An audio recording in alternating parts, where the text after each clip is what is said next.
nombre es Bruno Mora, soy docente de ISEF, de la Universidad de la República, y hace un tiempo ya venimos trabajando con algunas compañeras y compañeros en este ciclo de charlas que denominamos Necesitamos Conversar.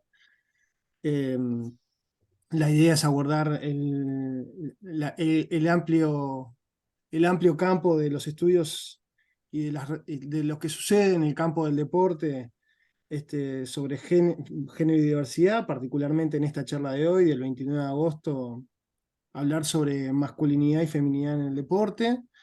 Tenemos dos invitados que formaron, más que invitados, son parte creadores del espacio, que son el profesor Arnaldo Gomenzoro, que es el que va a comenzar a hablar, que es profesor de educación física, investigador y docente de deporte, ya tiene muchos años, además militantes de muchas causas. Y residente de Ciudad de la Costa, por decir, La de por hora. decir, por decir un barrio. Y Diego Alciñan, que también está en la costa, más precisamente en Maldonado. Es docente de educación física, magíster en educación física, reciente de este año. Y también integra el grupo de estudios sobre deporte, el Cheche El Grefu, el grupo de estudios sobre fútbol. Las otras dos organizaciones que están involucradas en esta charla es Uruguay Deporte y Diversidad y el Centro Latinoamericano de Economía Humana, el CLAE, que es también la que hace el soporte técnico. Ahí tenemos a Miguel, que ahora va a tomar la palabra. Y bueno, un poco la propuesta es tener dos presentaciones iniciales que aborden esta temática, un poco bajando a tierra no solamente cuestiones conceptuales, sino cuestiones que pasan en el campo laboral, en la cotidiana. Por suerte, los problemas del deporte siempre se renuevan y por eso no hay que estudiarlo. Hemos tenido casos últimamente sobre estas situaciones. Entonces, vino bastante al pelo generar un conversatorio. Ahí veo incluso compañeros internacionales, compañeros y compañeras internacionales. Está María por allá abajo, tenemos una española ahí en la sala, este, así que también va a poder comentar y trabajar sobre eso. Y le voy a dar la palabra a Miguel, que va a hacer un poco la presentación de la dinámica, como para que mientras vamos ingresando, hay 32 personas hasta el momento, vayamos entendiendo cómo viene el trabajo, que la idea es un poco hacer como la vez pasada, dar dos debates iniciales, dividir en subgrupos y poder hacer síntesis para avanzar y construir, o por lo menos aportar a una posible agenda temática para que no solamente las instituciones, sino las organizaciones sociales involucradas puedan tomar como insumo. Así que muchas gracias y le doy la palabra al compañero Miguel Blasco. Gracias, Bruno. Bueno, un gusto saludarles. Bienvenidos, bienvenidas. Estamos en este segundo momento, segundo encuentro.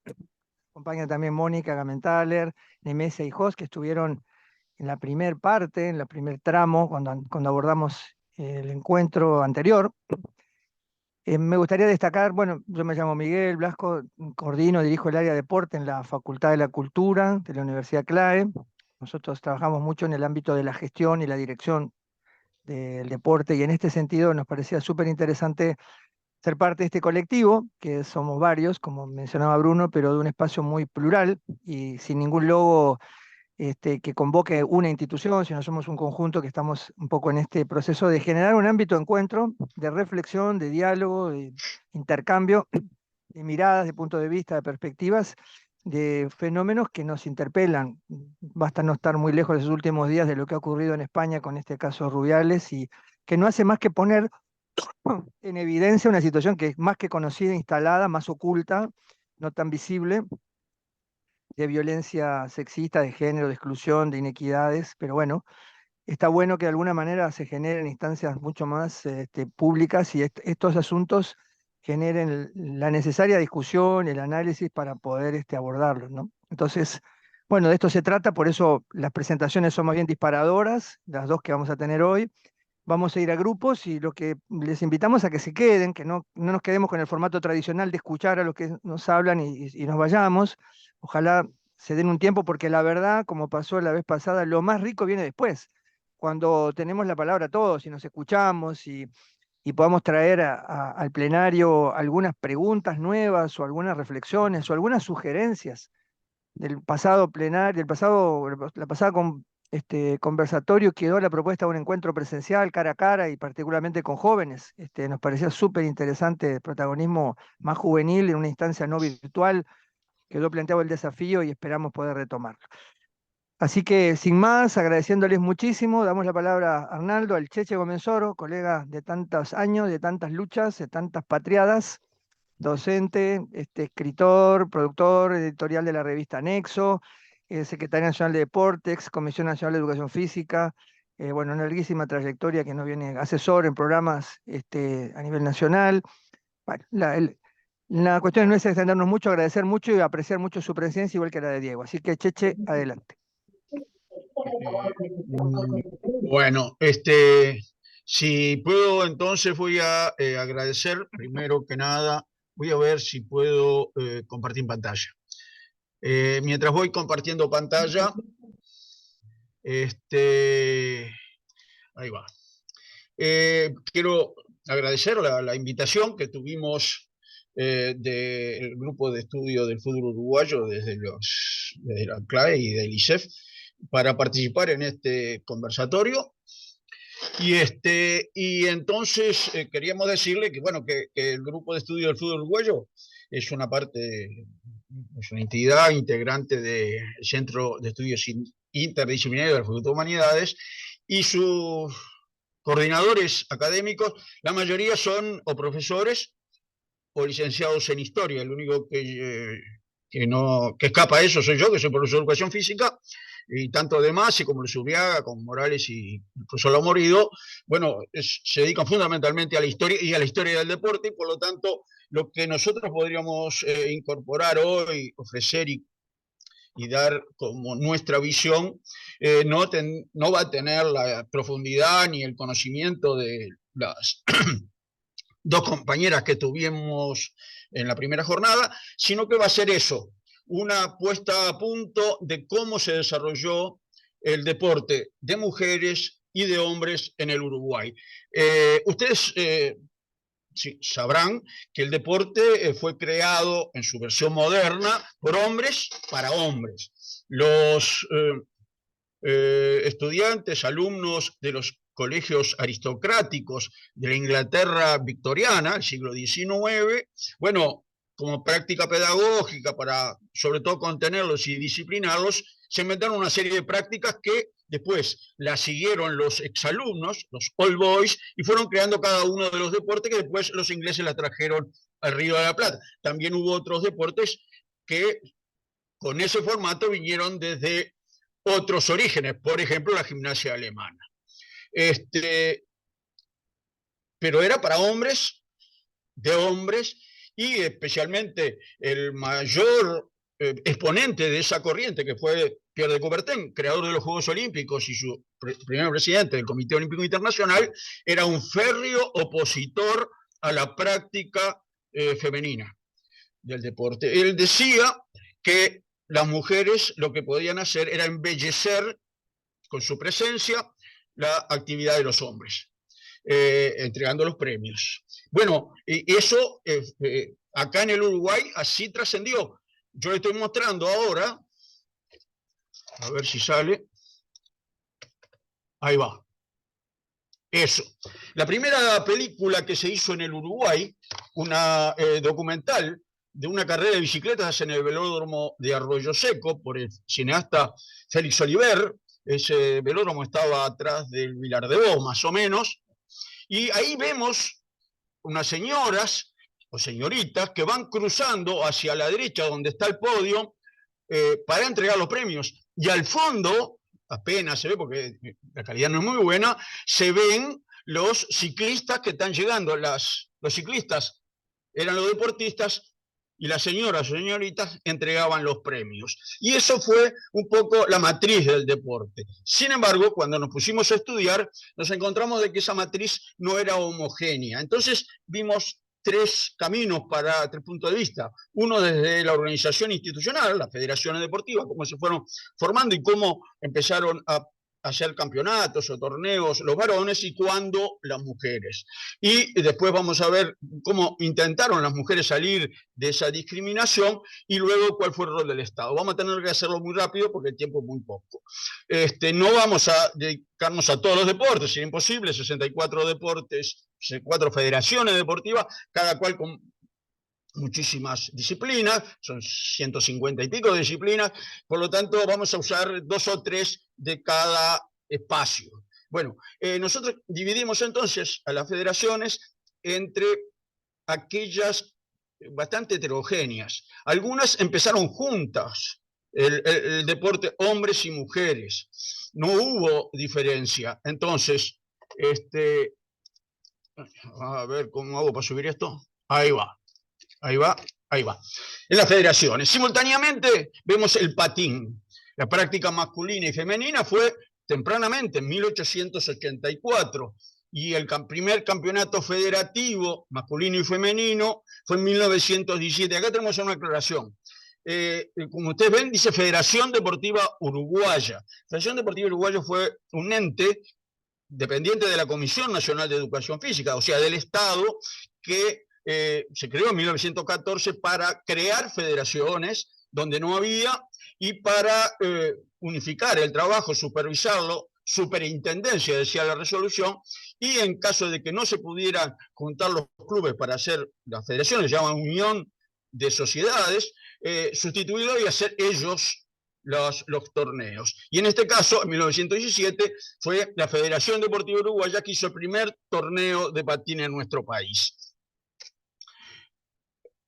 A los testimonios. Aquí vemos, en el 7 de mayo de 1884, el periódico El Diario, un periódico del Partido Blanco, que pone este aviso: Skating Ring, antes Salón El Dorado, en la calle Solís 69, en la Ciudad Vieja. Dice: este magnífico salón para patinar quedará abierto para el público y patinadores todas las noches de 7:30 a 10 de la noche. Una hermosa orquesta de las mejores profesores tocará las mejores piezas de su vasto repertorio, alternando con un hermoso piano.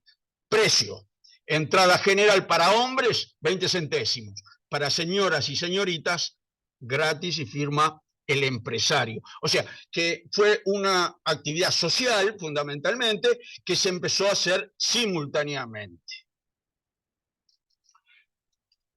Ahí va. Esta es la pista del Parque Capurro, donde se hace el primer torneo, donde ustedes ven hombres y mujeres simultáneamente en los patines. El patín es una actividad, un aparato que se inventó en Bélgica. Eran patines en línea, y los patines en paralelo, 2 adelante y 2 atrás, que son lo que conocemos. Ahora ya de vuelta se están haciendo en línea. Fue un invento norteamericano. Este lugar es la pista del Parque Capurro, el actual Parque Capurro, y atrás vemos una bandera de 3 círculos entrelazados, que es el símbolo de la Federación Deportiva Uruguaya. Otro deporte que también vino simultáneamente fue el tenis. La práctica masculina y femenina, dice el Montevideo Cricket Club, que fue quien lo trajo, fue en 1888, ese mismo año, hubo un torneo abierto de tenis solo para varones. Ellos lo hicieron ahí en el primer campo de deporte que tuvieron, donde hoy está el Hospital Militar, y ese fin de año los echan, porque pensaban hacer ahí el Hospital Militar. Se hizo 20 años después. Entonces ellos compran un terreno que queda hoy en Abreu y Cardal, donde hoy está el Centro Enfoque. Antes tuvo los talleres de una famosa cadena de almacenes, Manzanares, y hacen un primer torneo masculino, femenino y mixto, 1890. Se crea la Unión de Sociedades, impulsada por la Federación Deportiva Uruguaya, en 1915, y el primer campeonato federativo simultáneo, masculino, femenino y mixto, en 1916. Ahí vemos los testimonios. En el diario El Express, que es un diario de la colectividad, hay un aviso que dice Montevideo Cricket, y la traducción está a la izquierda, invitación para los siguientes eventos en el Lawn Tennis Tour, campeonato de la Copa de Oro, single, doble, damas, handicap, y doble mixto handicap. La inscripción dice abajo, $1 para cada evento, y dice dónde hay que inscribirse. Se crea la federación en el 15, y en el 16 se inaugura el primer torneo en la Plaza de Deportes del Parque Rodó, en ese momento Parque Urbano, recién hechas por la Unión de Sociedades de Tenis. Y vemos a la izquierda un doble femenino y a la derecha un doble mixto. Ahora vamos a ver a los que tienen una diferencia ya mayor, en este caso 22 años, entre una y otra forma de competencias entre hombres y mujeres.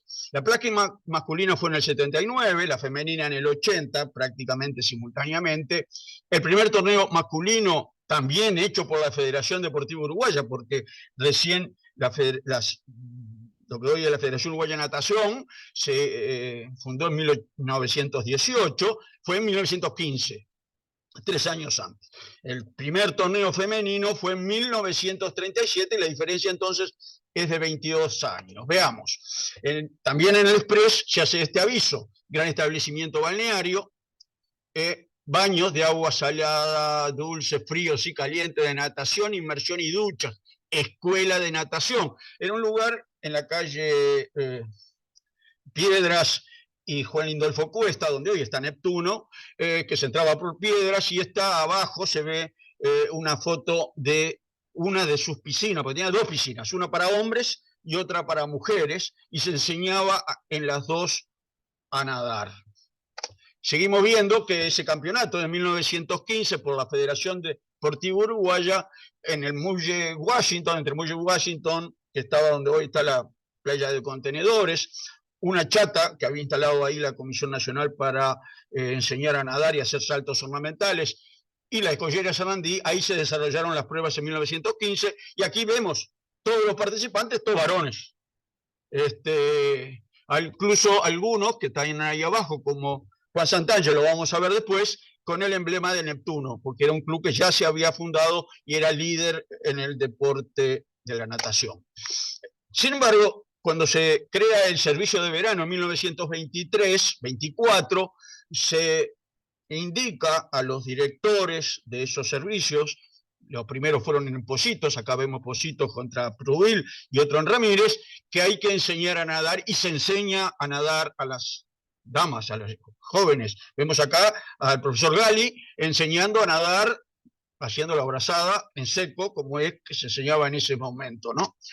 También ese servicio de la Comisión Nacional, que después se extendió a otras playas, en este caso la playa Capurro, la que queda, ahora ya no es una playa, es un barrial, pero quedaba frente al Parque Capurro, del otro lado de los accesos, y esta es la primer torneo de natación que se establece ahí en esa playa, y el que está a la derecha es el profesor Juan Santangelo, uno de los profesores que dirigían la enseñanza de la natación.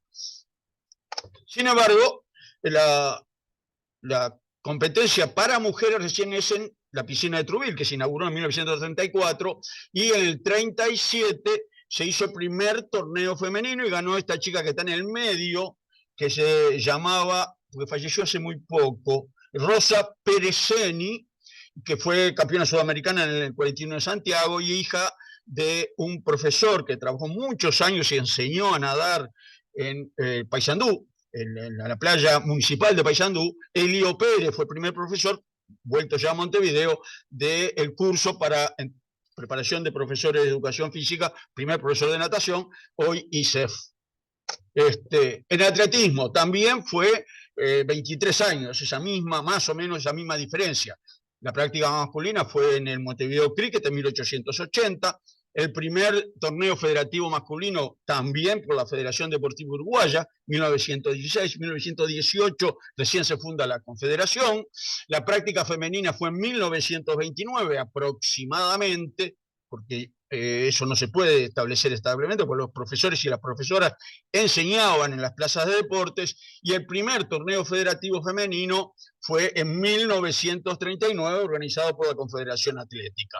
Vamos a ver Los testimonios, en 1916, la plaza número 3, esa misma que vimos hoy, hace este campeonato de la Federación Deportiva. Esta es una llegada y el de la derecha es un atleta del Sporting que ya desde 1910 venía tallando en el atletismo.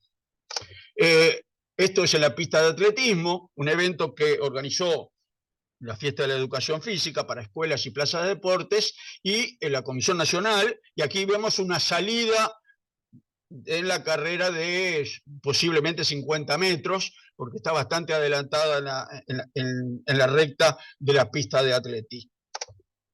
En la playa Capurro, en la misma que veíamos recién, en el 33, hay estas carreras que se ven que los andariveles están marcados con piolas, con soguitas, y una carrera de mujeres en atletismo. Sin embargo, recién en 1939 se hace el primer campeonato nacional por la Confederación Atlética en la pista de atletismo, y este es el equipo de la Plaza de Deportes número 5, cuyo nombre tomaba el nombre de Club Unión. Esa B que se ve es de 5, y participaban en muchos deportes.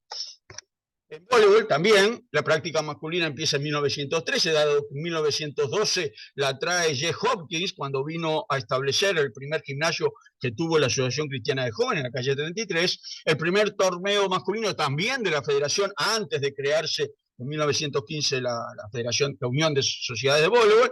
En 1914 la práctica femenina fue bastante enseguida en las plazas de deporte, en 1922, y el torneo y selección femenina hecho por la Comisión Nacional de Educación Física, después vamos a ver por qué, es en 1946, es decir, 32 años de diferencia. Los testimonios, primer torneo de voleibol, esto es en la rural, no sé si ustedes ven atrás, sí, lo ven, se ven los pabellones de la rural.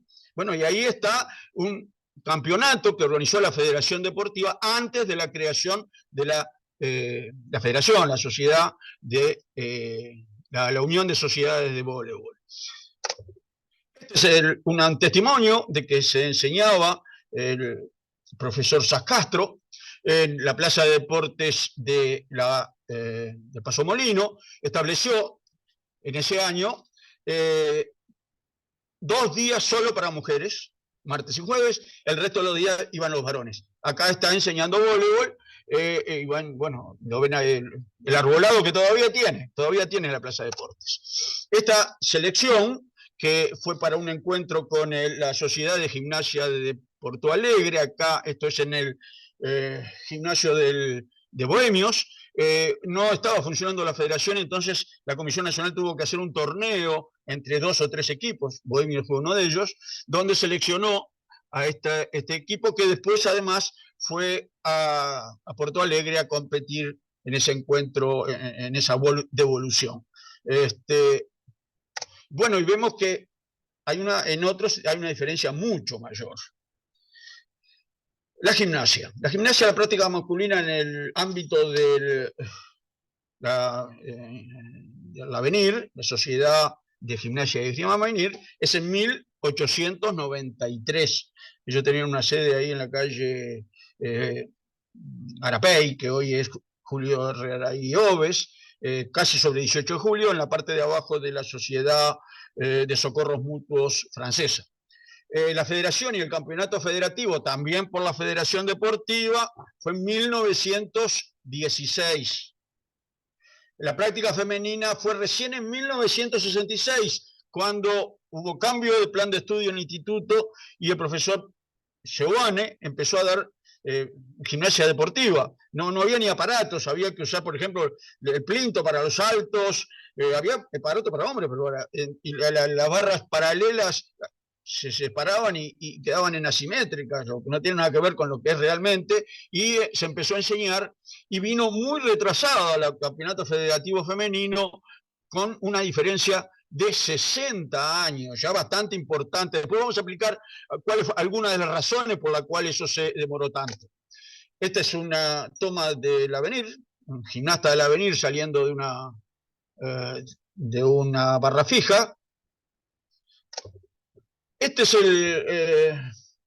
Federación Deportiva Uruguaya, de la que tanto hablamos, establecía estos campeonatos nacionales y este es el diploma que le dieron a este señor Pablo Argús, de la Sociedad de Gimnasia del Avenir, como ganador del campeonato de gimnasia en conjunto, declarado campeón nacional. Y acá está importante, el deporte era muy importante. Ese salto que provocó la Comisión Nacional hizo que este diploma fuera firmado por el presidente de la República, ahí Feliciano, por el ministro de Feliciano, me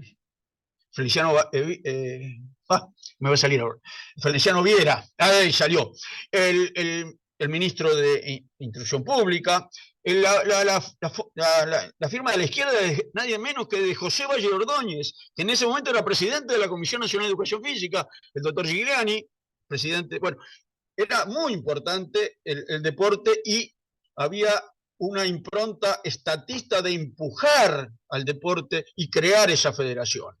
Seguimos. Esto en el 76 es cuando se crea el primer campeonato nacional femenino, que da esta paradoja. Hoy son mucho más las competidoras femeninas que masculinas en la federación. Bueno, y acá vemos otro también muy lejos. La práctica masculina del fútbol empezó en 1878 con un partido entre el Montevideo Cricket y una tripulación de un barco de guerra establecido en la bahía, fondeado en la Bahía. La federación y el campeonato federativo fue en 1900, como se sabe, el 30 de marzo se crea la Liga Uruguaya de Fútbol, hoy AUF, y la práctica femenina, la primera fue en 1933, sin embargo se suspendió hasta 1970, que se hace el campeonato federativo femenino de una liga amateur de fútbol. Liga amateur de fútbol femenino que funcionó unos 7 u 8 años. Después vendrá la actual liga, que fue a impulso de la profesora Matilde Reich, y la siguió, no está, creo, nuestra compañera que está en Nueva Helvecia, que estuve el otro día. ¿Estás? Que fue quien la siguió ese torneo. Hoy no está. Bien, vamos a ver los testimonios, porque esto está muy interesante, este proceso. Nair Ackerman está con nosotros, Cheche, también, ¿eh? ¿Está Nair? Sí. No, no está Nair. Yo no esperé que me saltara, pero no me saltó. Nair fue la que siguió la tarea de Matilde Reich. Fue presidenta de la mesa femenina o del sector femenino. Va para el otro lado, acá. Este es el acta de fundación de la Liga Uruguaya de Fútbol. Es una traducción porque la primera fue en inglés. Este es el primer clásico femenino. Se dio en el Estadio Centenario un día miércoles, previo a un partido amistoso entre Rampla Juniors y los profesionales, los croupiers, digamos, de los casinos de la Intendencia, y ganó 4-0 Peñarol. Y lo importante es que solo se pudo hacer 20 minutos, se hizo de 20 minutos por tiempo. Después vamos a explicar por qué. Quiero que vean esta jugadora, defensa derecha, Orfilia Acosta, de la cual ahora nos vamos a ocupar. Ahí está. Orfilia Acosta. Jugó en ese partido, 1933. Hizo el curso de maestros de educación física en 1936. La foto de abajo la señala con una flecha y participó. Esa foto es del campeonato de atletismo que hacíamos referencia. Ella fue lanzadora de bala, disco y jabalina, y también saltadora de garrocha. La garrocha se ve ahí atrás. Fue una de las pioneras del deporte y que no se conoce. Fue profesor de educación física, además, muchísimos años. Bien, en 1970, cuando se hace este equipo amateur, la Liga Amateur, hay un equipo muy curioso. A mí me sorprendió mucho. Este equipo Águilas Negras, de la localidad de Isla Mala. Isla Mala es 25 de agosto, al sur de Florida, y que, aquí acaban de donar al Museo de Florida sus zapatos y sus camisetas, hace poquito, hace unos meses, porque, bueno, fue una experiencia extraordinaria, y lo raro es que era una localidad del interior chiquita, es una pena, un poquito más de una estación de ferrocarril. Pero trabajaron, hicieron muchos partidos en el entorno del interior, y bueno, y participaron en la creación de esa liga que nosotros decíamos. Una de las formas en que encontraron las mujeres para salirse de esa discriminación fue crear clubes exclusivamente femeninos. El primero de todo, en 1913. Esto es instituto, esta es la fotografía del Instituto de Cultura Física, que explico. La Comisión Nacional al principio no tenía Plaza Deportes, y entonces contrató, le pagó a 2 clubes, el Avenir y Nacional, para que dieran clases gratuitas, pero para hombres. Para mujeres creó una especie de gimnasio en este lugar, tenía un patio al costado muy grande, está en la calle Maldonado, y daban clases de gimnasia femenina, danzas, juegos, y también había un club de tenis, también femenino. Duró muy poco porque la directora tuvo un conflicto con la Comisión Nacional de Educación Física y se cerró rápidamente. Esta casa pertenecía a Pedro Towers, que había sido presidente de varios clubes ingleses, que era en ese momento presidente de la Asociación Cristiana de Jóvenes, y que además era el dueño de ese terreno, y que después, poquito después, se lo vende a la Sociedad de Amigos de la Educación Popular, y esta puerta es la misma puerta que tiene hoy el colegio Elbio Fernández, en su entrada por la calle Maldonado. Bueno, ustedes saben que en el 1909 se funda la Asociación Cristiana, en 1902 empieza la actividad física, pero era solo para varones. Hasta el año 52 no aceptó mujeres, y entonces en el 21, aquí como en otras partes del mundo, se crean asociaciones exclusivamente para mujeres. En este caso, como tenía una sede chiquita en la Ciudad Vieja, utilizaban la Plaza de Deportes número 1, que estaba en ese momento donde hoy está el IPA. Esto es muy posterior, en una actividad invitada por la Comisión Nacional, pero es la delegación de la Asociación Cristiana de Jóvenes Femenina. Fundamentalmente hacían atletismo, voleibol y otras actividades, danza, juegos, etc. Otro de los clubes fue el Club Femenino Capurro, que acá vemos una representación en un partido de voleibol en Playa Ramírez. Estaba establecido en la Plaza Capurro, en esa que vimos, en el Parque Capurro, en un edificio que todavía está y que se puede visitar. Ellos utilizaban lo que era el restaurante para reunirse, y jugaban al tenis, al hockey.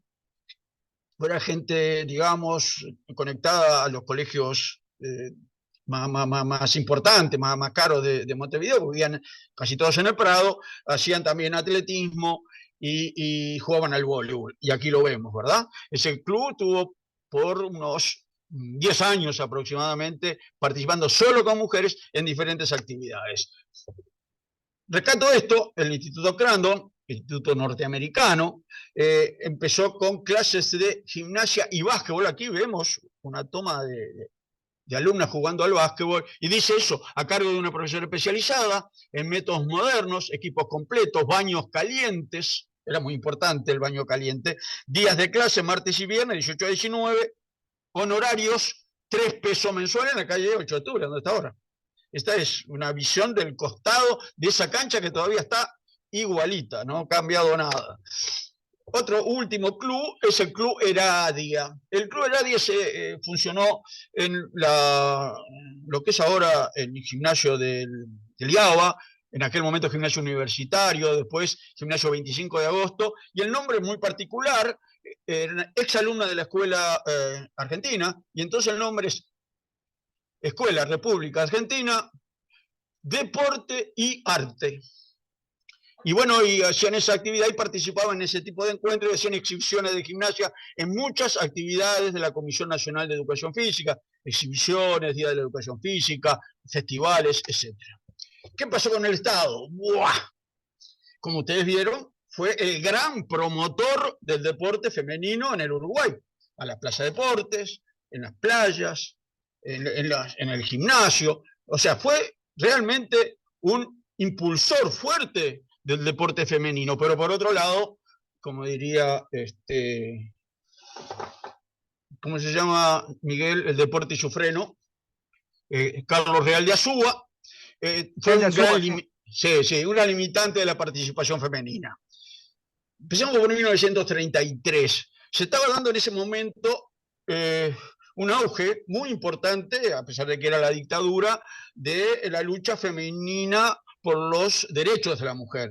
Se había dado en ese año la creación, bueno, la primera la periodista deportiva, Griselda Sani, que hizo el primer reportaje por teléfono, poniendo una cabina al lado de los vestuarios, y además trabajaba en la revista Rush, que era una revista deportiva que tuvo unos 2 años. Fue la primera periodista deportivo, después tuvo Mirna Izquierdo en el año 54, y bueno, y actualmente Silvia Pérez, que digamos, después siguieron, bueno, desarrollándose muchas más, ¿no? Pero eso fueron, digamos, las primeras.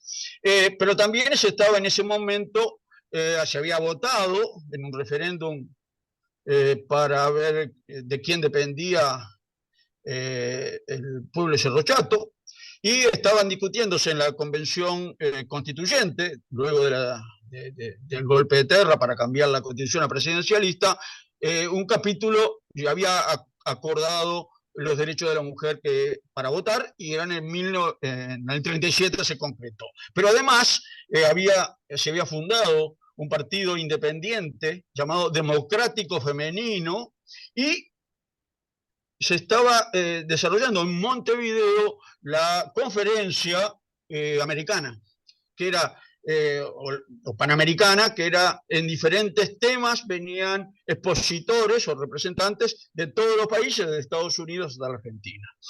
Uno de los capítulos más importantes era justamente el de los derechos de la mujer, y que tenía mucha repercusión.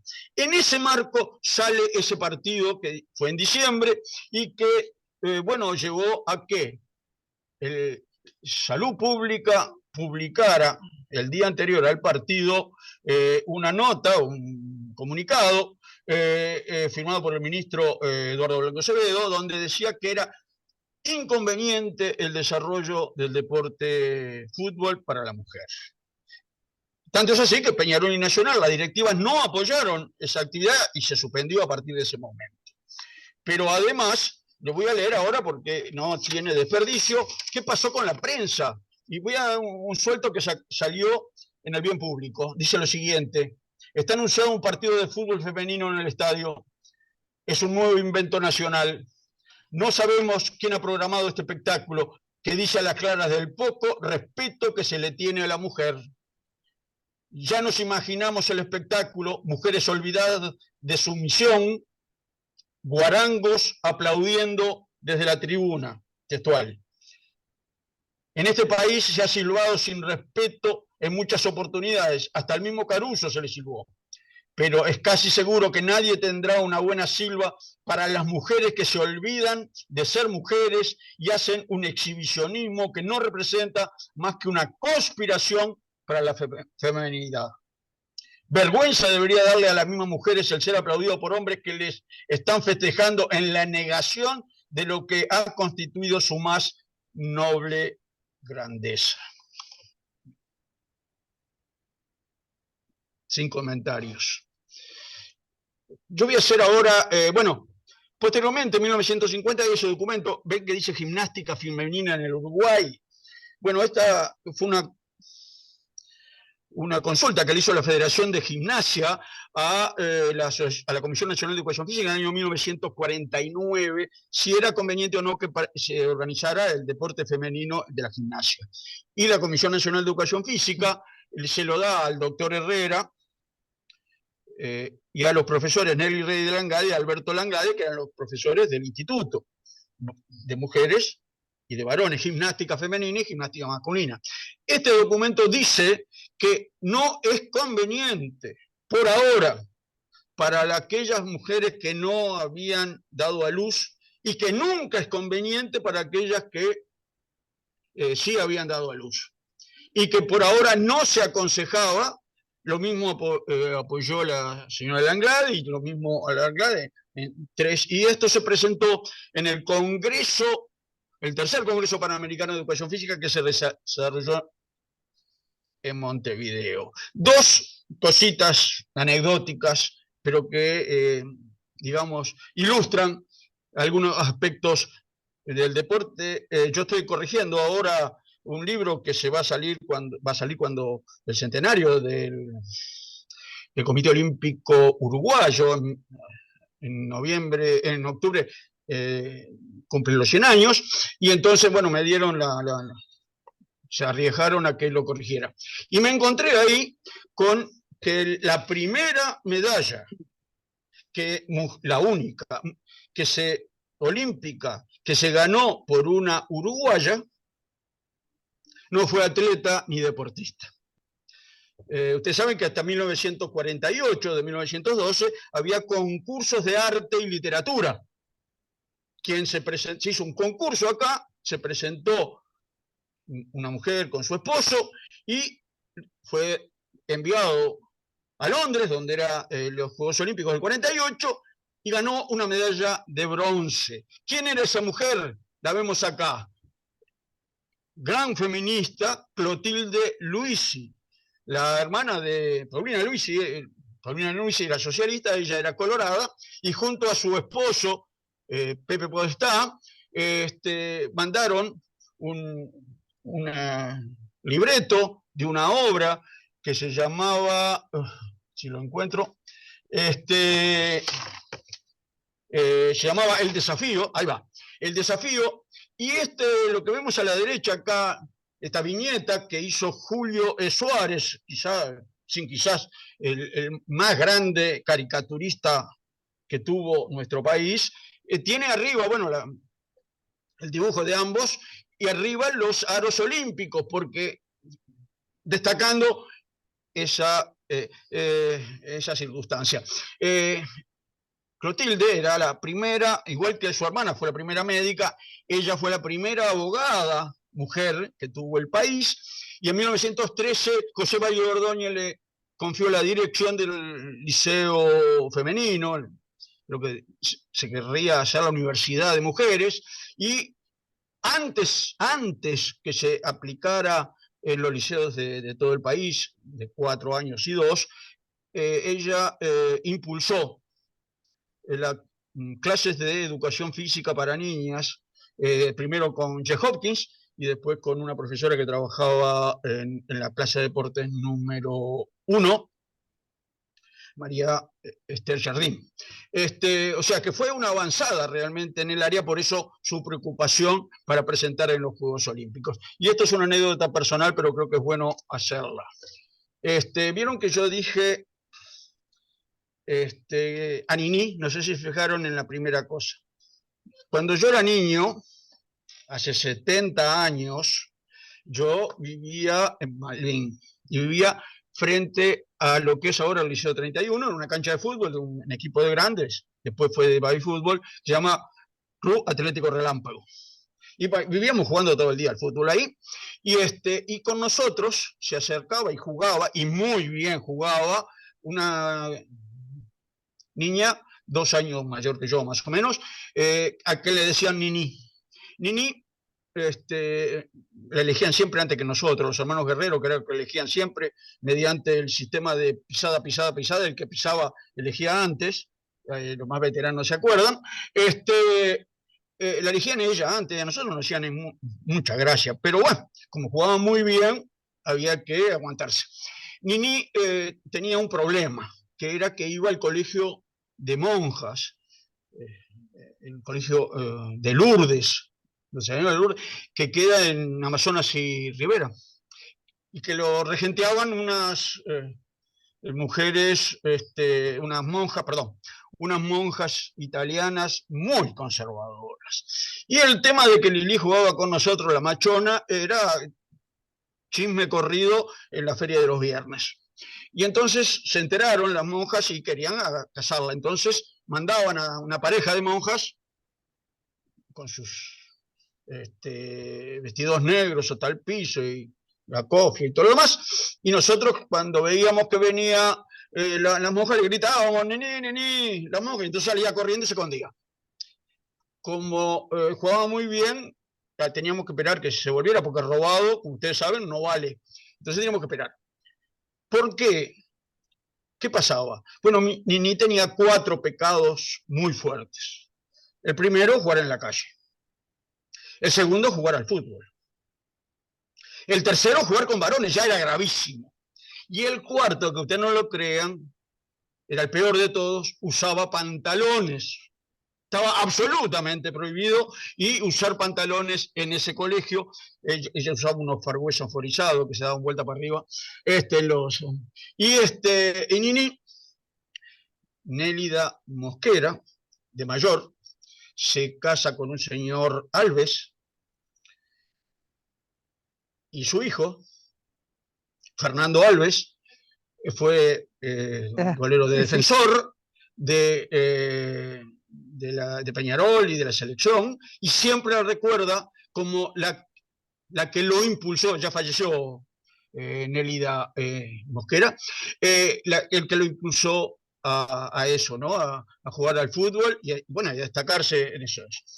Yo quisiera decir que, bueno, que yo creo que es un buen momento para recordarla porque era una gran pionera del tema y poner en la memoria que se ha perdido eso, y yo creo que sería buena ocasión esto.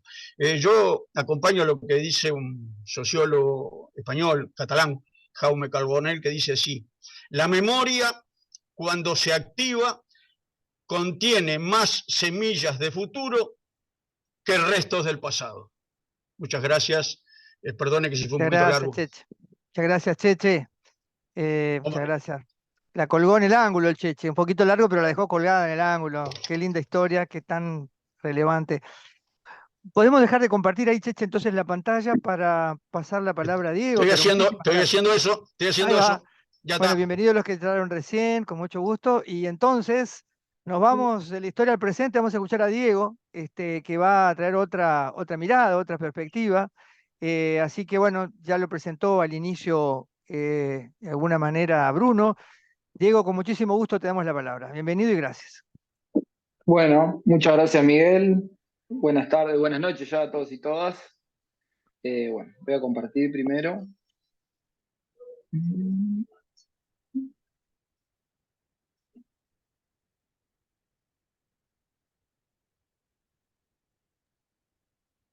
Ya estamos compartiendo, Diego. Bien, impecable. Bueno, nada. eh, Les cuento cuál fue mi idea en la presentación y voy avanzando hacia allí. Eh, bueno, mi tesis de maestría estuvo vinculada a las masculinidades bueno, en el contexto deportivo y del carnaval. ¿Sí? Eh, bueno, una de las cosas que hice en la tesis fue trabajar sobre cómo se construyó el campo de estudio de las masculinidades o la ciencia de las masculinidades, como queramos decirle, ¿no? Que en principio, o bueno, así como he dicho, eh, de, de- así nomás, o bueno, en primera instancia, ¿no? Una de las cosas que se dice es que el estudio de las masculinidades es el estudio de género vinculado a los varones. ¿Sí? Mientras que los estudios sobre género son los estudios vinculados a las mujeres, ¿no? Eso es como algo que está en el aire, una cosa que vamos a ver que no es tan así, pero bueno, en principio la idea era hacer un pequeño recorrido histórico y después ir directamente a, bueno, ¿qué entendemos por las masculinidades? Y en eso, eh, bueno, ¿cómo lo podemos vincular al deporte? El recorrido histórico, decía Miguel que vamos al presente, y yo digo el recorrido histórico, no es, no es tampoco que voy a mostrar mucha información vinculada a ese proceso, sino a hablar un poco cómo se fue armando o cómo se fue construyendo esta idea de el estudio de las masculinidades. ¿Sí? Eh, bueno, ¿puedes cerrar ahí? Eh, bueno, primero empezamos ahí, como del principio, ¿sí? Un poco lo dijo Cheche recién, ¿sí? nada, la idea, o bueno, sí, la idea que había sobre las mujeres, o bueno, sobre las distintas identidades en en los distintos siglos, o viniendo hacia el presente, ¿sí? Podemos empezar por el siglo XIX, ¿no? Como que se entendía esto, que las mujeres eran seres incompletos o inferiores a los hombres, ¿sí? Eh, nada, estaba todo vinculado a lo que era el sexo masculino, ¿sí? Los varones, ¿tá? Y bueno, las mujeres eran como una imagen de los varones, pero que no llegaban a ser seres completos, ¿no? Por distintas perspectivas y cuestiones. Ya a finales del siglo XIX, ¿sí? Mediados, fines del siglo XIX, ¿sí? Empieza toda esta cuestión de la ideología burguesa, lo decía Chiche lo traía con la idea de los colegios, de las public school inglesas, y bueno, estas cuestiones de lo deportivo vinculado al control de las emociones y las sensibilidades, ¿sí? Avanzando hacia ello, ¿sí? A principios del siglo XX podemos decir que empiezan los estudios los estudios de las masculinidades, no tanto desde esas perspectivas, sino diciendo, bueno, se empieza a diferenciar, ¿ah? Algunos temas vinculados bueno, justamente a una esencia masculina y una esencia femenina. El primer indicio, o la primera idea la trae Freud con el psicoanálisis, ¿tá?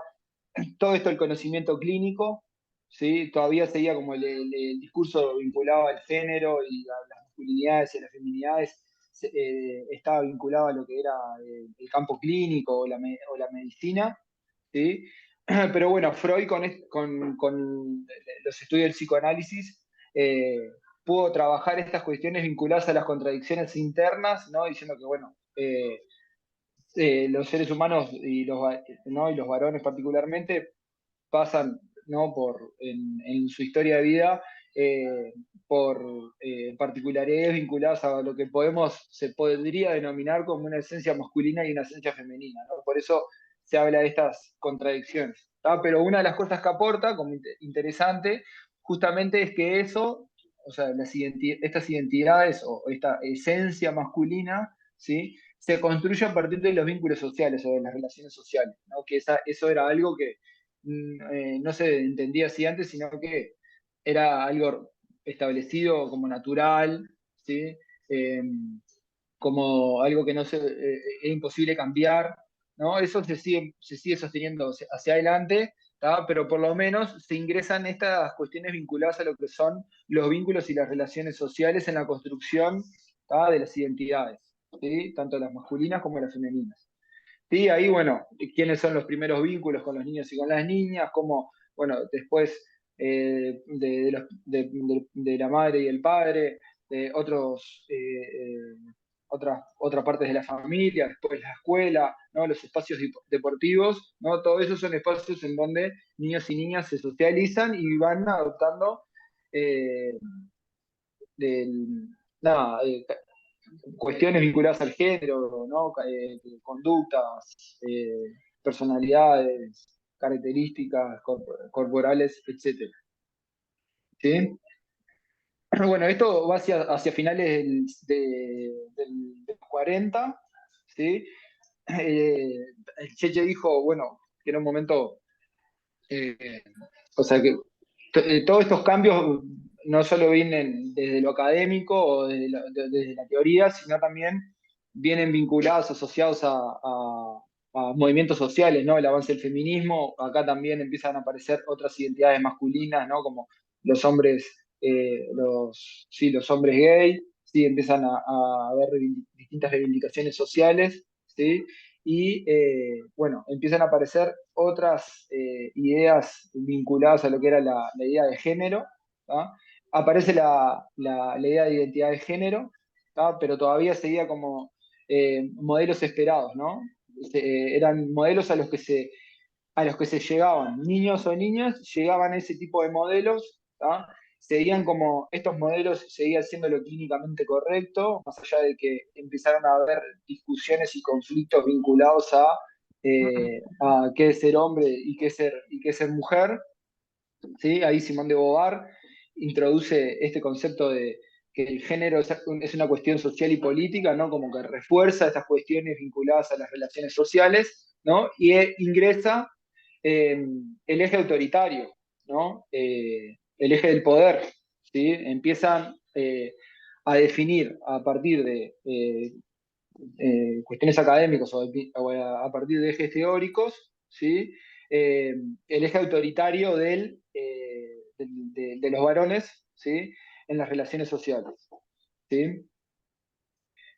Nada, podemos decir, o sea, en esta lectura podemos decir que acá se empieza a identificar y a definir el patriarcado, ¿no? Como eje autoritario, ¿sí? También, ¿no? O sea, no quiere decir que acá se crea, ¿no?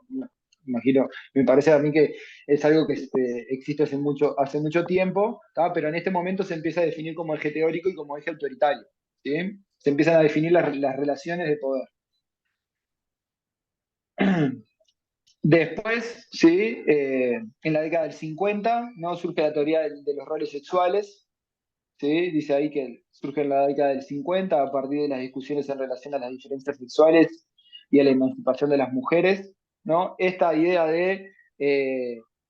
que señalaba Simón de Beauvoir perdón, con la idea de que el género es una construcción social y política, ¿no? Sí.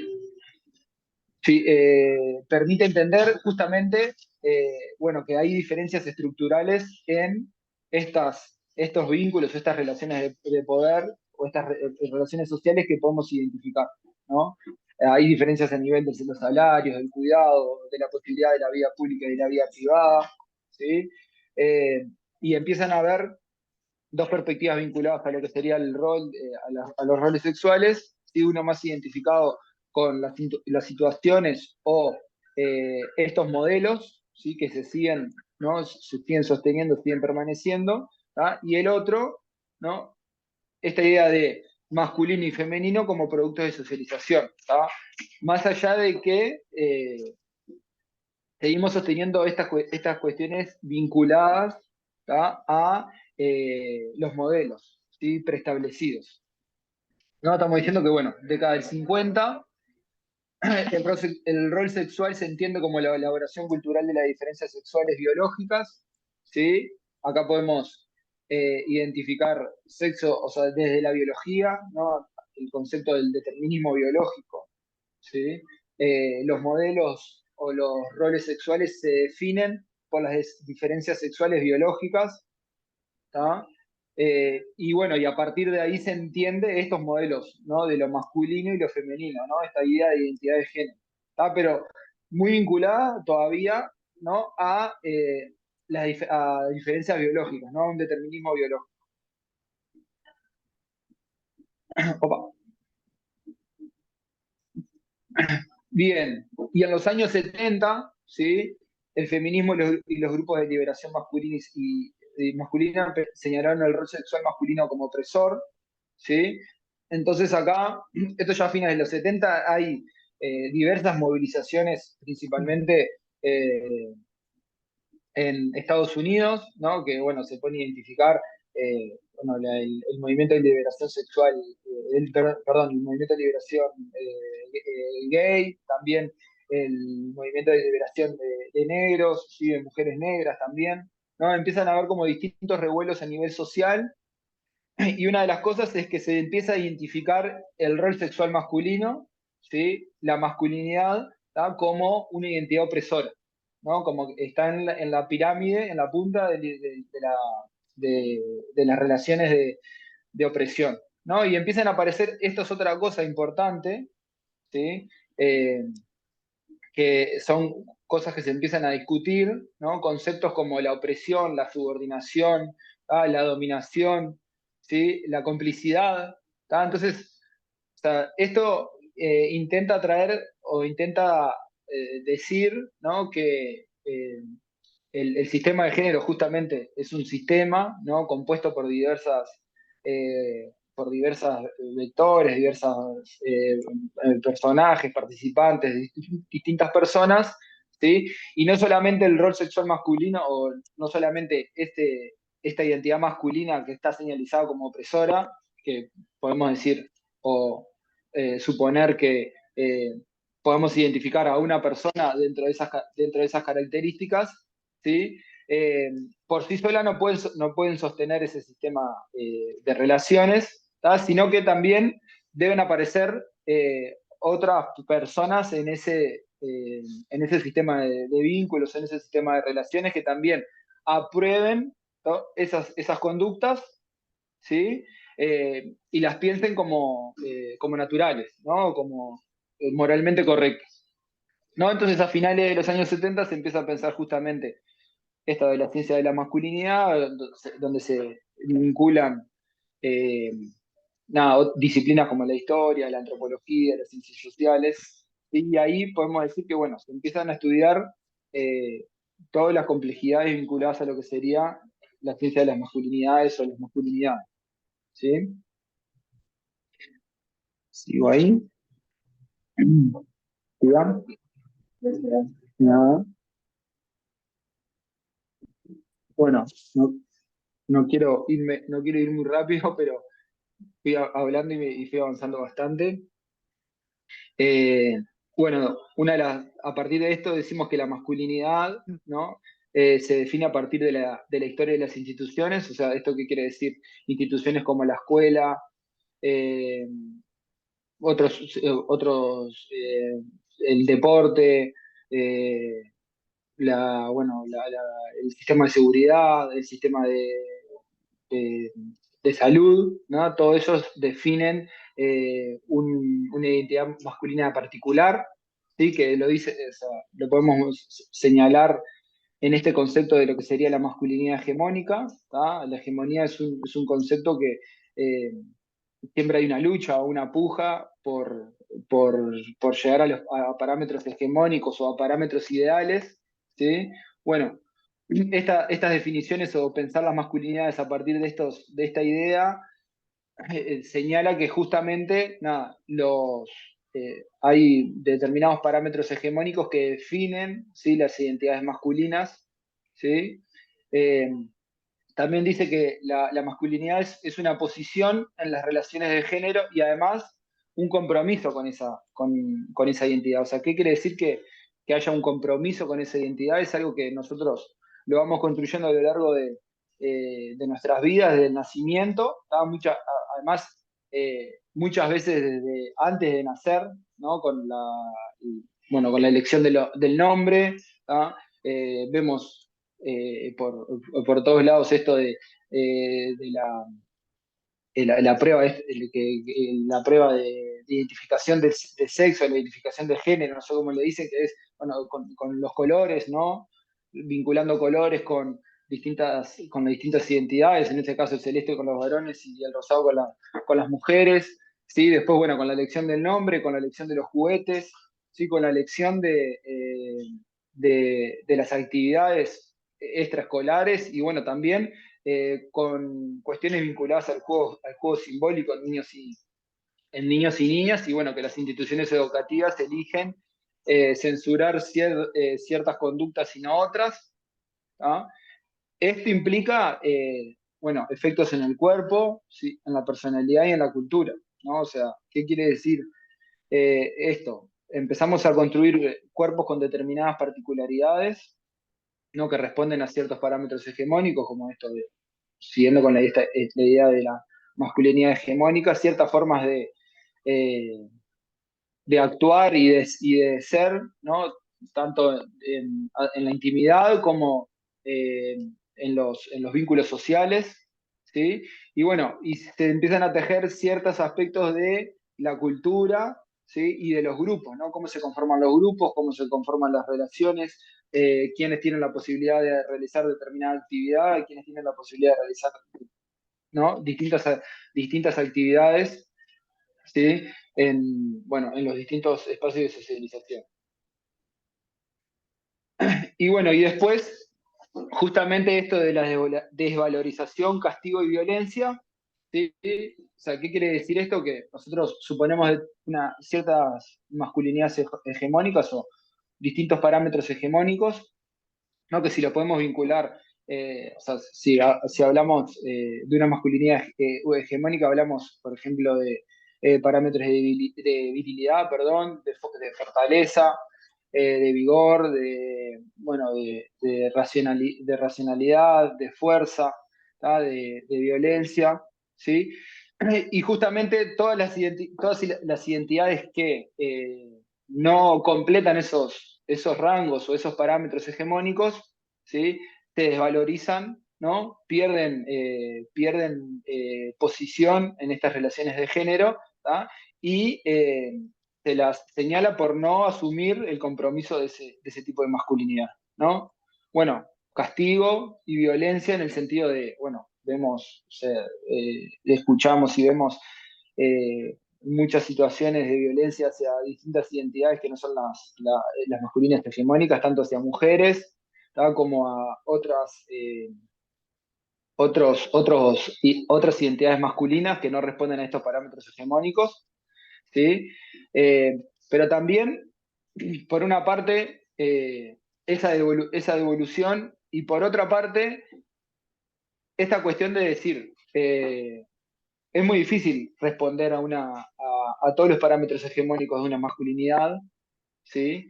Y es muy difícil cumplir, ¿no? Con ese compromiso, ¿no? Que supone estas identidades masculinas, ¿sí? Entonces empiezan a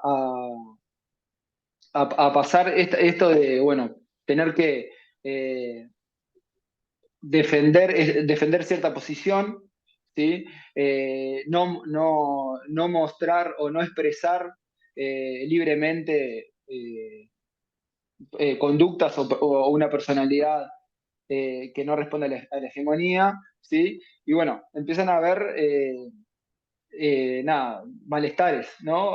Al no poder llegar justamente a esta masculinidad hegemónica, ¿no? Que pueden llegar a responder con violencias, ¿sí? Hacia otras identidades y también con autolesiones, suicidios, ¿sí? Etcétera. Bien, ¿no? Si las identidades son un proceso relacionado con el poder, ¿tá? Que nos otorga una posición, ¿sí? ¿Qué está pasando con esa posición? ¿Cómo la estamos utilizando y cuáles son los efectos? ¿No? Esto sería una de las primeras preguntas, va más lento, ¿no? La bajada de la presentación. Queremos llegar ahí. Ahí va. Son las tres primeras preguntas que me hago en relación a esto, ¿no? En relación a esta idea que vengo trabajando. Bueno, esto que les decía justamente, es posible llegar a parámetros hegemónicos vinculados a una identidad masculina, ¿sí? Es posible asumir esa posición de poder, ¿tá? Sin violentar otro tipo de otras posiciones, otros vínculos, ¿tá? Y bueno, saber que ese tipo de posiciones, esas características influyen, ¿sí? En otras personas y también en nosotros mismos, ¿sí? ¿No? Ejemplos sencillos y claros de esto, ¿no? Esto que, bueno, esto que se asume que los varones nos tenemos que defender ante situaciones de riesgo en la calle, ¿tá? Por ejemplo, cuando nos quieren robar o cuando vamos con amigas o con novias y les dicen cosas en la calle, ¿no? Como esa idea que hay de confrontar esas situaciones, puede tener aspectos negativos tanto para la otra persona como también para nosotros mismos, ¿sí? Salió ahí, no sé, ¿alguien dijo algo? Bien, eso, ¿sí? Y bueno, y justamente, ¿qué pasa en el deporte, ¿no? Con ese tipo de características, ¿no? ¿Qué pasa en los procesos formativos, ¿no? Al suponer determinada forma de practicar el deporte, ¿sí? Determinadas conductas, ¿no? Que tendríamos que llevar adelante en esos espacios deportivos, ¿no? Acá nada, traigo algunos rituales deportivos que se practican, ¿sí? En distintos contextos, ¿no? Esto de, bueno, de rapar al juvenil que va a debutar en primera, ¿sí? Esto de las pasarelas como castigo o como premio. Nada, en las graduaciones, por ejemplo, de algunas artes marciales, se pegan con el cinturón, ¿sí? Cuando les dan cuando se gradúan, ¿no? Cuando les dan un cinturón de otro color, ¿no? Entonces, bueno, estas situaciones, o sea, con estas situaciones, o sea, cómo estamos conformando, cómo estamos pensando los procesos de formación deportiva, ¿no? Cuáles son las identidades que tienen la posibilidad de acceder, ¿no? A esos procesos de formación deportiva, ¿tá? Y qué imagen o qué mensaje le estamos dando, ¿sí? A niñas y adolescentes, ¿no? Justamente en la práctica del deporte, ¿no? Al realizar un deporte en particular, ¿sí? Nada, y como para cerrar, traje un video, les quería compartir un video, ¿sí? Voy a intentar de ver si lo puedo... Para pasarlo tenés que antes que habilitar en el cuadro de compartir video a la derecha hay un cuadrito, si no, no se va a escuchar. ¿A dónde, Miguel, perdón? Tenés que volver a salir de compartir pantalla y cuando ingresás, cuando volvés a elegir compartir pantalla, te dice compartir video. Cuando volvés a compartir, te va a tener una opción de compartir video o audio, tenés a un costado. Volvé a presionar compartir, pero antes de abrir el archivo, fíjate que te aparece ahí. Cliqué a compartir y Bien, ahí tenés, sí, cliqué a compartir y te aparece, tenés que habilitar para que salga el audio. bien. Nada, antes de mostrarles el video, les comento primero de qué se trata, ¿sí? Este es un video que, bueno, ahora hace ya un tiempo que yo no lo he visto, creo que la última vez que lo vi fue al finales de las eliminatorias, ¿sí? Bueno, de la selección masculina de mayores de fútbol, ¿sí? Eh, Aparecía siempre en todos los cortes comerciales, ¿sí? Previo a los partidos, cuando empezaban la previa, lo pasaban. Antes de empezar lo pasaban ese video, en los entretiempos lo pasaban, ¿no? En todos los cortes comerciales pasaban ese tipo de videos, ¿no? Y esto como en esto que les traía, ¿no? ¿Cuál es el mensaje que nosotros estamos dando? ¿Tá? Y cómo tiene que ser esa posición de género vinculado, ¿tá? A los espacios deportivos, ¿no? A los contextos deportivos, ¿sí? Esto de la garra charrúa, ¿no? Nada, que todos y todas, perdón, me imagino que conocemos, que hemos escuchado alguna vez, ¿no? Vincular a la selección de fútbol, la selección mayor de fútbol masculina, ¿sí? Y esto de recuperar viejos valores, ¿no? Que es algo que también es un discurso que se repite y se repite, ¿no? En distintos espacios de formación deportiva, ¿no? Y bueno, nada, dejo este video como para después compartir en el intercambio, ¿sí?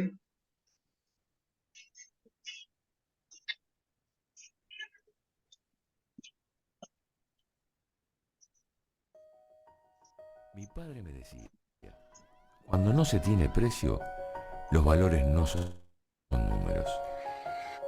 Acompáñenme, les quiero mostrar algunas historias que hablan de verdaderos valores. Acá hay un tipo que perdió una mano cuando era niño. Héctor, el manco divino Castro. Acá está, haciendo un gol en una final del mundo. Háblame de autosuperación. Acá Obdulio, jugando lesionado, vendado, casi sin poder caminar, pero eliminando a Inglaterra en el Mundial de 54. El capitán nunca abandona. Háblame de compromiso. Acá Juan Eduardo Hover, teniendo un paro cardíaco después de hacer un gol en una semifinal del mundo. Acá lo resucitan y revive para la largue. Háblame de dejar el corazón en cada pelota. Acá Eliseo Álvarez, jugando fracturado en el Mundial de Chile 62. Háblame de jugarse las piernas. Háblame de belleza, de identidad, de orgullo. Háblame de fortaleza, háblame de coraje. Háblame de unión, solidaridad y agradecimiento. Háblame de ejemplos y respeto. Porque cuando en la cancha hay 11 camisetas hechas con retazos de los cielos, siempre hay lugar para una estrella más. Uruguay, más que nadie, menos que ninguno, distintos a todos.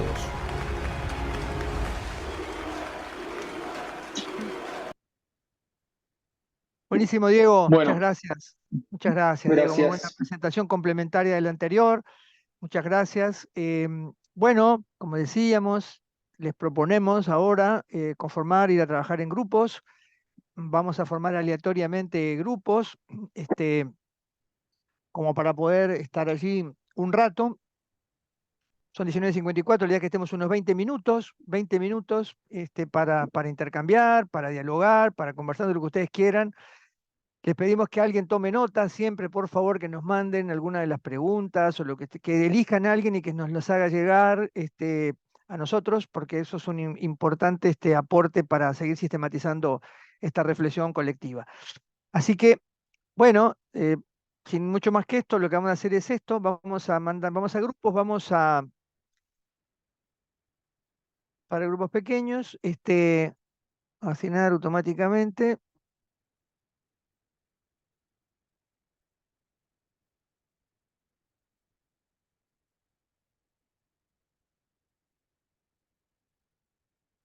Los que puedan quedarse, les pedimos quedarse si vamos a participar. Le va a llegar una invitación para que ustedes elijan integrarse.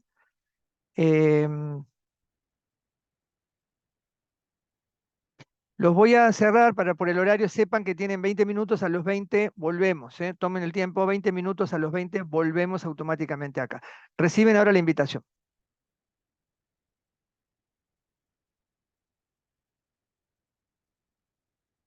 Cualquier cosa quedo yo acá para reasignarlo. Si alguno sale, tiene dificultades, vuelve y lo mandamos.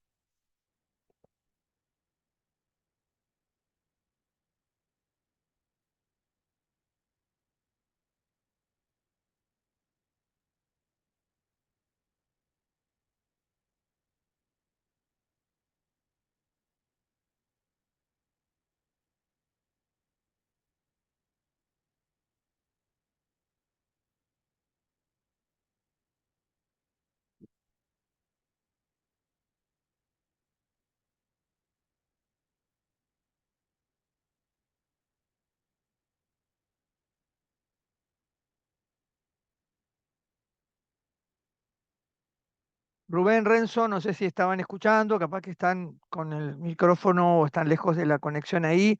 Estamos yendo a grupos. Si ustedes escuchan esto o tienen alguna dificultad, me dicen y los envío nuevamente a alguno de los grupos durante 20 minutos.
Hola Ricardo, creo que saliste del grupo o querés que te envíe de vuelta.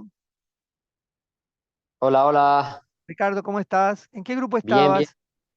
En el grupo de estudios A ver, ¿con quién S, es? SICD con este Bruno. Con Bruno, ok, estabas con Ujú. Bruno ahí, en el 2. Ok, Sí, sí, te mando al me 2, te mandas mando para ahí. al 2. Ahí te llega la invitación, ¿sí? A ver. A ver si recibís, cliqueás ahí.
Hola,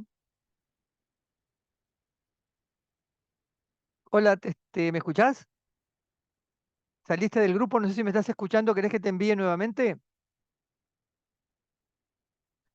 Hola, hola, ¿cómo estás? Te envío, Hola, buenas tardes. ¿cómo estás? ¿En qué grupo estabas? ¿Te vuelvo a enviar? Bien, estaba yo en el grupo con Mónica Gamentaler y con Diego Ah, Alsina, ok, dame un segundito que te vuelvo a pero enviar me ahí. Ah, conecté porque... sí, Perfecto, gracias. yo te envío, te va a llegar la invitación ahora, ¿sabes? Bien, porque estoy desde la compu, pero estoy sin cámara, entonces por eso no Ah, quería y me perfecto, instalé ahora desde el celular. está perfecto, te mando al 3. Se llama Grupo 3, te va a llegar la invitación. Perfecto. Ahí vas.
Hola, Melina. Hola, Melina. Hola, hola. Hola, sí, yo estoy en el grupo. Ah, pero saliste del grupo. No, estoy en el grupo, estoy conmigo y con Ah, Mónica. bueno, estás conectado de otra manera. Perfecto, perfecto. Gracias. De nada.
Hola, Fernando, querido, Flaquito, qué bueno.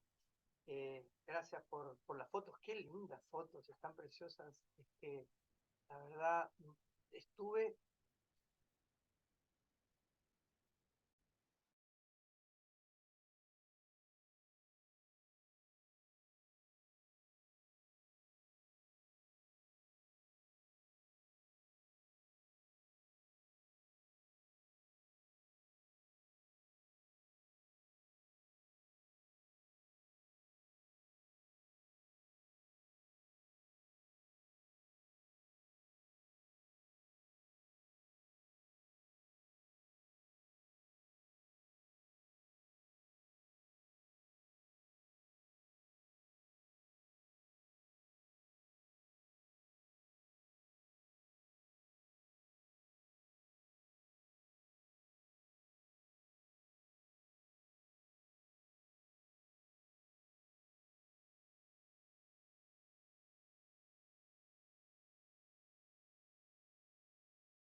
Esteban, ¿cómo te va? Tanto tiempo, qué gusto saludarte.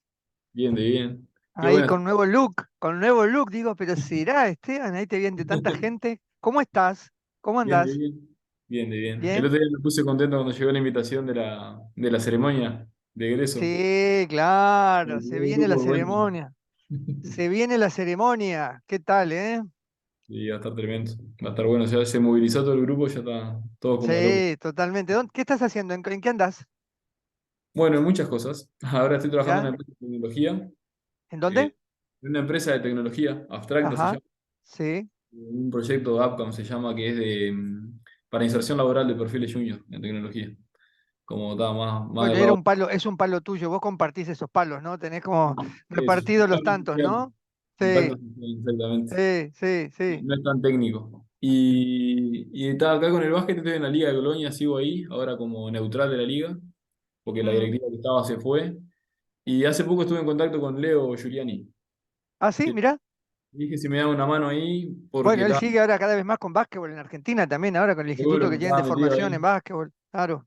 Entonces le pedí a ver si me ayudaba con una consultoría para la liga. Y Claro. tal, yo ahí tuve un tema que mi vieja se enfermó y medio que me Ah, alejé. mirá, Ni bien le escribí, a la semana pasó eso. se te complicó. Entonces, cortamos comunicación, pero tal vez que a fin de año me empezamos ahí para. Porque es como una reestructura que hay que hacer grande ahí y el loco no No, tiene el está bueno. conocimiento y las herramientas. Sin duda que es la persona, muy bien. Y Se bueno, recopó aparte. sí, él se engancha enseguida, se motiva fácil, Leo enseguida agarra. Sí, Tal cual. sí, súper, súper.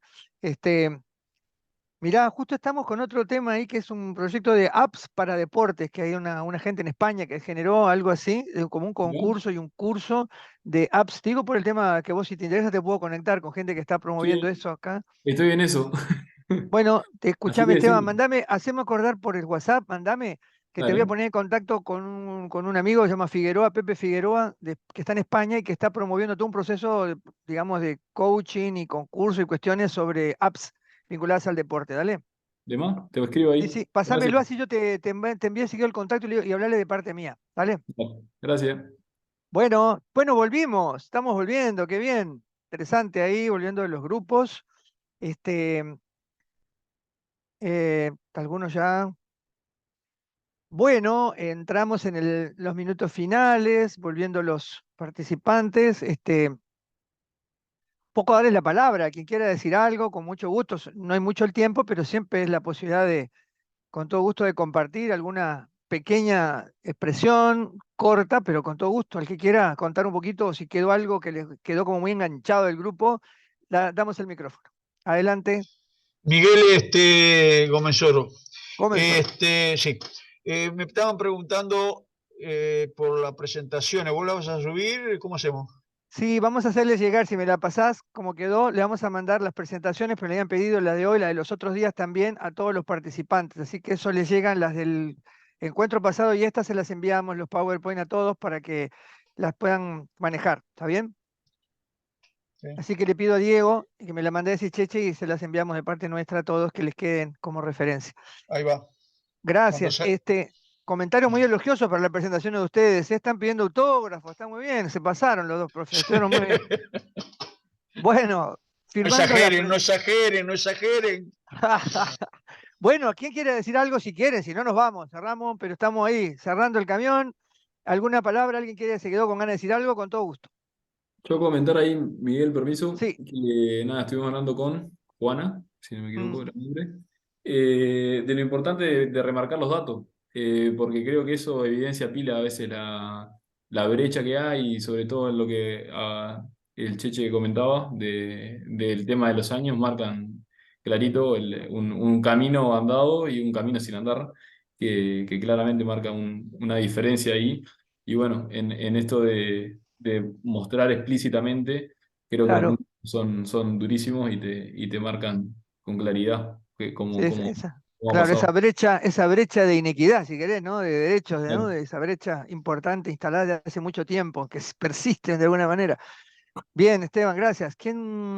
¿Alguna más? Buenas, ¿qué tal? Hola, Lucía. ¿Todo bien? Nosotros estuvimos con Katy Manrique en el grupo y ahora no veo a los Al lado, otros, está al lado pero tuyo. No sé, acá está sí, sonriente.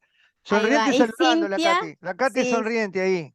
Cintia Melo y Fabián, bueno, que yo ¡Ah! Las tres soy, juntas ahí, están las sí, tres, qué línea media. Qué, en el medio. qué línea Bueno, media. Bueno, pelota para ustedes, dele.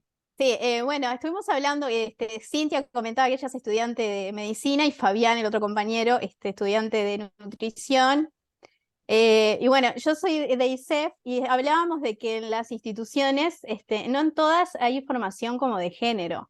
Por Claro. ejemplo, yo soy de ISEF de Plan 2017 y recién a partir del Plan 2004 hubo como alguna cosa y recién en el Plan 2017 hay una unidad curricular que es sexualidad y género. Pero, por ejemplo, los docentes que egresaron antes, por ejemplo, no tuvieron formación en el tema, a no ser que después se hayan actualizado por motu propio, digamos.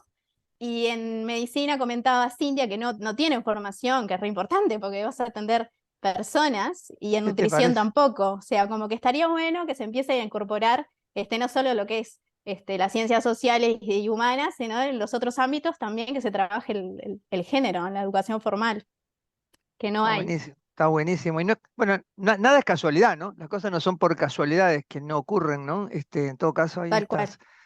muchas razones, pero para las cuales empujar. No sé, Katy, ¿algún comentario más? ¿Querías decir alguna ¿Cuándo cosa? nos Sí. juntamos? ¿Nos vamos a ver o no? Era mentira.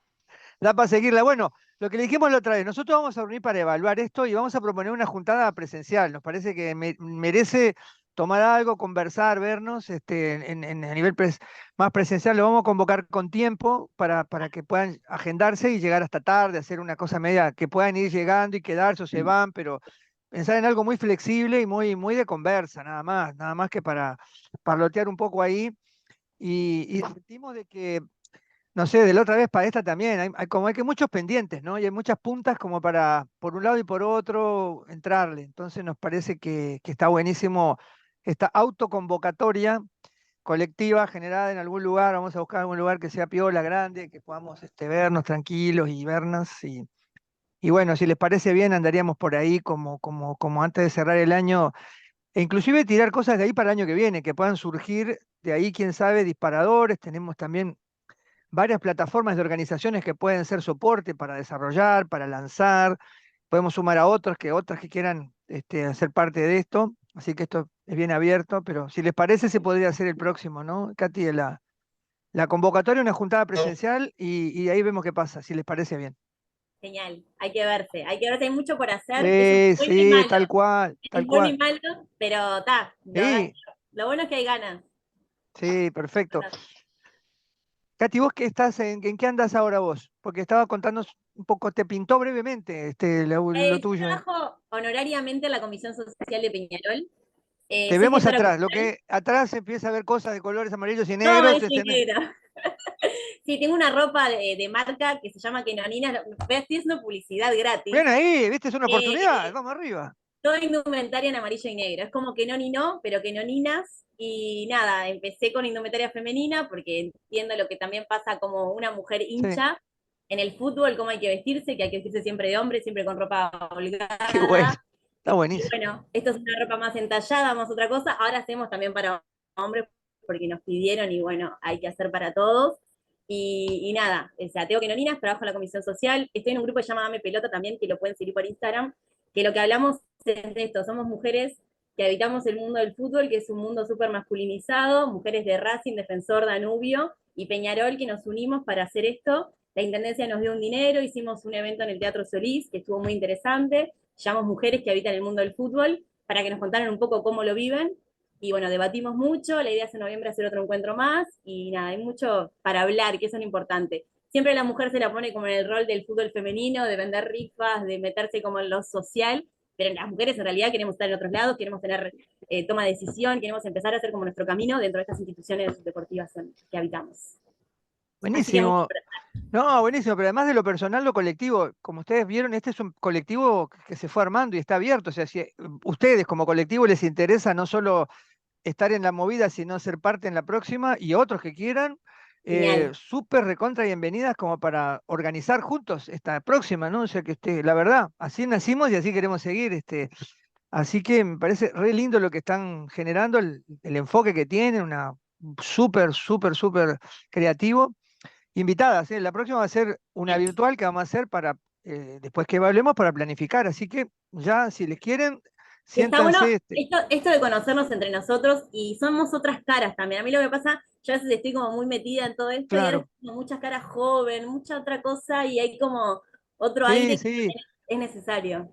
Bueno, estos cruces fue un poco así, ¿no? Porque atraviesa muchas cosas, disciplinas, edades, organizaciones, carreras, acá hay de todo. Entonces esta Todo. diversidad está buena, edades, informaciones. Creo que esto está bueno, ese potencial de diversidad.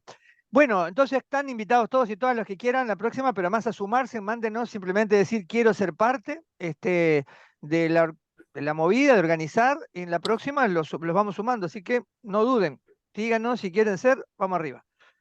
Estamos en hora, no queremos demorarlos más por Genial. otros compromisos. Sí, Bruno, adelante, Bruno, Mónica, no sé los que quieren agregar algo. Bruno. Una mechita porque se dijeron como algunas cositas muy importantes en su grupo ahí que estuvimos con Silvia Cabrera y Luisa Cabrera y con Ricardo que anda por ahí también. Bueno, principalmente agradecer a los exponentes que se notó como cierta coordinación en una cronología de hitos, de hechos y de personajes por un lado y en otra cronología mucho más conceptual, súper complementaria, así que felicitaciones a los dos, podrían hacer una charla TED próximamente, contando un poco cómo fue toda esa experiencia, esa organización. Y algunas cositas, así como algunas chispitas que salieron. Silvia comentaba que viene de una comisión de género del Club Malvin, cuánto desconocimiento institucional que hay, ¿no? No solamente de los socios, sino directivos, jugadores, etcétera, ¿no? Y entonces ese desconocimiento hace que haya situaciones que se nos escurran o se nos escapan entre los dedos de abuso, de violencia, de discriminación y de nuevas formas que capaz que no entendemos porque nos falta información. Lo otro que salió es que hay sufrimiento también por parte de los varones. Es decir, en muchas grupalidades hay un scouting y un coaching, hay una captación de varones, barras bravas, narcos, etcétera, diferentes grupalidades, donde se los toma para hacer determinadas cosas y se muestra a su vez cómo ser varón para ser incluidos en esas grupalidades. No siempre son grupalidades legales, muchas veces son ilegales e informales. Entonces también ahí Luisa, que va a pasar por el chat, mandó algunos libros y algunas citas. Ah, qué bueno. Y ahí Están avanzamos. allí, no sé si se ven porque quedaron o sea, los mandé en el chat del grupo chico. No, podés pero mandarlo, lo podés mandar o nos lo mandás a todos porque está bueno, Luisa, que no se pierda eso, ¿eh? dale, ya lo reenvío de nuevo. ¿Podés Y mandarlo ahí acá? Ricardo trajo una reflexión interesante sobre, él es mexicano, sobre los narcos en México, sobre todo en la zona del norte, de Sinaloa y Sonora. Él se pregunta, ¿no? Si los narcos tienen determinada masculinidad o machismo asumida por la sociedad o son los que marcan el machismo de la sociedad. Es decir, que esas formas de ser hombre van capilarizándose o permeando a los niños y a que los niños quieran ser como los narcos o como los jugadores de fútbol o como los trabajadores, ¿no? Es decir, cómo en las infancias permean estas formas de ser hombre exitoso y ahí también nos preguntamos qué otras formas de ser hombre puede hacer en esta idea de masculinidad hegemónica. ¿Por qué? Porque hay trabajos sobre estas nuevas masculinidades, ¿no? La masculinidad cool, hipster, barbera y de cerveza artesanal, las masculinidades nacionalistas, hablamos de masculinidades odiantes, hay un artículo que engancha cómo ser hombre en Bolsonaro, Milei y Trump, ¿no? De no solamente de cómo ser hombre en términos de actitud frente a las cámaras, sino de odio a las otras grupalidades. Y cómo también aparecen masculinidades subalternas, es decir, formas de ser hombre que no se ven durante el día o que no se ven en las casas y empiezan a verse en otros lados, ¿no? La masculinidad cazadora, bueno, una serie de discusiones y también algo que traía Silvia, bueno, pero ¿cómo las instituciones pueden protocolizar sin ser necesariamente punitivas? Es decir, ¿cómo podemos generar procesos educativos en la institución que no echen a la gente que comete actos de abuso, de discriminación, sino que intenten ser instituciones que aprenden, ¿no? Que sea una comunidad que aprende, ¿no? Porque sería, entre comillas, lo voy a decir, muy fácil hacer un protocolo y empezamos a echar pero bueno, no es la idea, es cómo generamos procesos educativos y formativos para tener un mejor club, ¿no? Por ejemplo. Claro. Bueno, así como resumen, que fue por ahí. No, buenísimo. Y Luisa, bajé los 2 archivos para compartir que mandaste. Los Además, 2 textos, los 2. El otro no lo puedo bajar, el que copiaste en el texto, pero el libro es mira, El sexo de los modernos pensamientos. Ese está ahí, es de ese.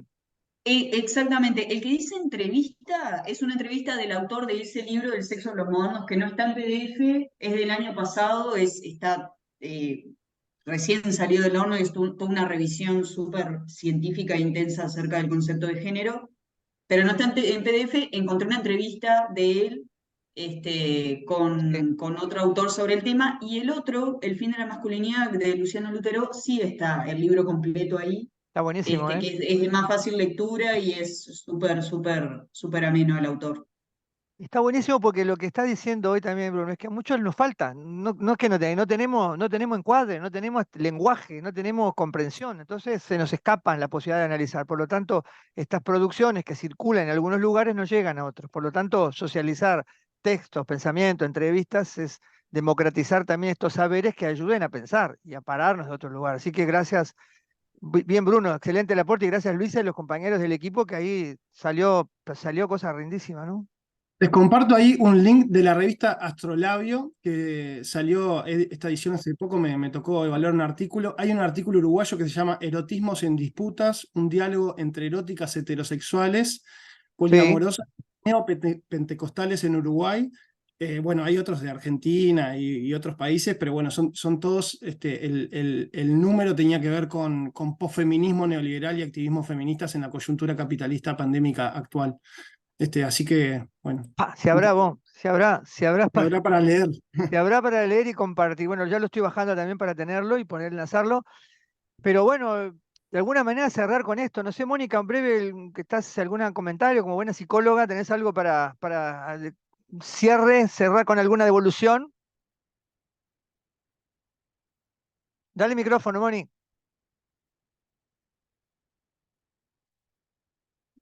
Ahora sí. Sí. No, nada en particular, en nuestro grupo también estuvimos con Diego y Melina, bueno, y como siempre nos faltó tiempo, pero creo que comparto con la compañera que decía que lo bueno es que tenemos ganas y que hay gente con ganas de saber y compartir estas cuestiones. Agradezco a los que compartieron material y creo que sí, que el camino es por ahí.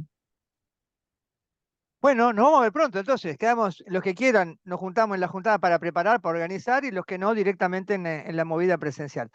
Gracias por participar a todos, especialmente hoy a los expositores, brillantes los dos. Katy, ¿querés decir algo? No, te veo así con la mano saludando nada más. Saludar, listo. Bueno, vamos arriba, un abrazo grande, que estén bien. Vamos arriba, un abrazo, que estén muy bien. Gracias, ¿eh? Nos Hasta la vemos, próxima. gracias. Que Hasta la pasen bien. próxima. Chau, chau, chau, chau.